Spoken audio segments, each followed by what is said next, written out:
분양 경기가 시들한 가운데 서울만큼은 청약 흥행이 잇따르고 있습니다. 이 호황기 때 지방으로 확장하던 대형 건설사들의 수주 전선도 서울로 좁혀지는 모습인데요. 이 몇 안 되는 지역에 랜드마크를 세우려는 건설사들의 경쟁 열기가 뜨거워질 것으로 보입니다. 오늘은 산업이부 이재영 기자와 이야기 나눠보도록 하겠습니다. 안녕하십니까? 안녕하세요.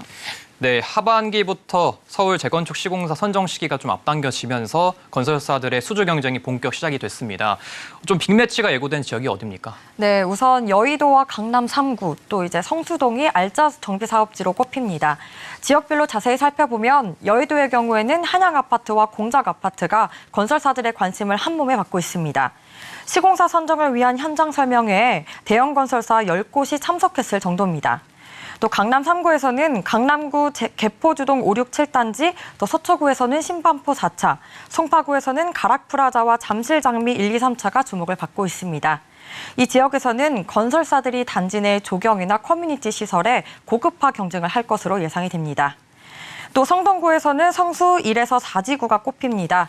이곳에서는 서울시가 최근 50층 높이 제한을 없애기로 하면서 지상 80층까지 올리는 방안을 추진하고 있습니다.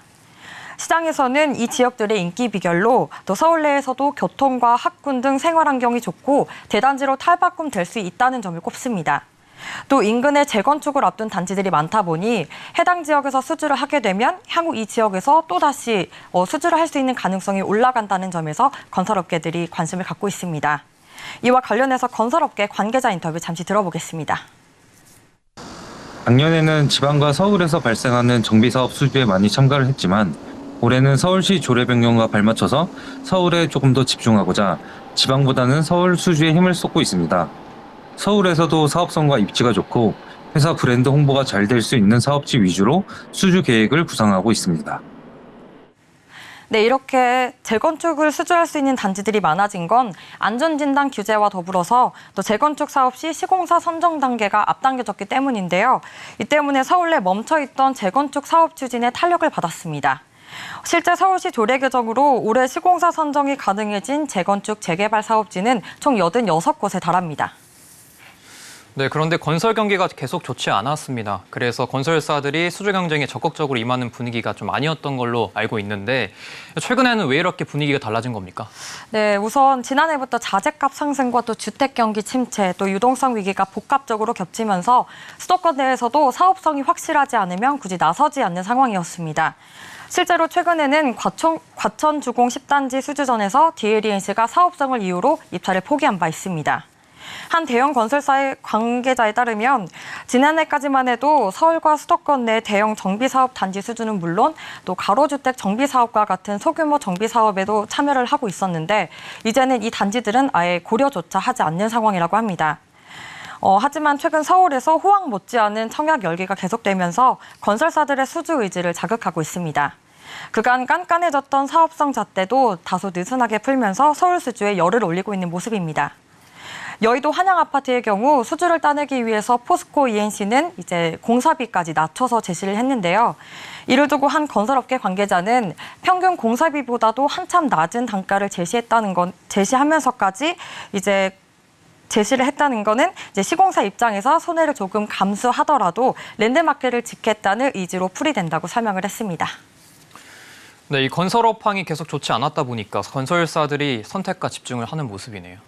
네, 맞습니다. 네, 서울의 경우 회복 국면을 넘어서서 이미 과열 양상에 접어들었다는 분석도 나오는데요. 서울 지역에서 가장 최근에 청약이 진행됐던 곳은 동대문구 이문동에 들어서는 레미안 라그란드인데요. 지난 16일 진행된 1순위 청약 468가구 모집에 3만 7천 명 정도가 몰려서 79대 1의 경쟁률을 기록했습니다. 이 단지의 전용 84제곱미터 분양가는 10억에서 11억 원 정도로 결코 만만치 않은 가격인데요. 그럼에도 불구하고 서울에 들어서는 브랜드 아파트라는 점과 또 서울 집값은 더 오를 거라는 믿음이 확신하면서 내 집 마련을 위한 수요는 물론 투자 수요까지 끌어들인 걸로 이제 분석이 됩니다. 뿐만 아니라 지난 1일에 진행된 서울 광진구 구의역 롯데캐슬 이스트폴 1순위 청약에도 420가구 모집에 약 4만 명이 몰려서 98대 1의 경쟁률을 기록하기도 했습니다. 반면 비슷한 시기에 청약이 진행된 경북 울진 하버펠리체와 부산 아센시아 더 플러스의 경우 모든 타입이 미달됐습니다.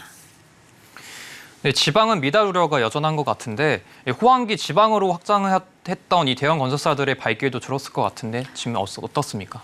네, 분양시장이 적극적인 호황기를 맞았을 당시에는 지방 수주전에서도 대형 건설사들이 자주 보였었는데요. 현재는 이름조차 찾아보기 어려운 상황입니다. 실제로 현대건설의 경우 지난해까지만 해도 지방 7곳에서 수주를 진행했는데요. 현재까지는 3곳으로 확연히 줄어든 모습입니다. 또 DLENC의 경우에도 지방 7곳에서 수주를 했는데 현재까지는 1곳만 수주한 상황입니다. 네, 지금까지 이재영 기자와 이야기 나눠봤습니다. 고맙습니다. 감사합니다.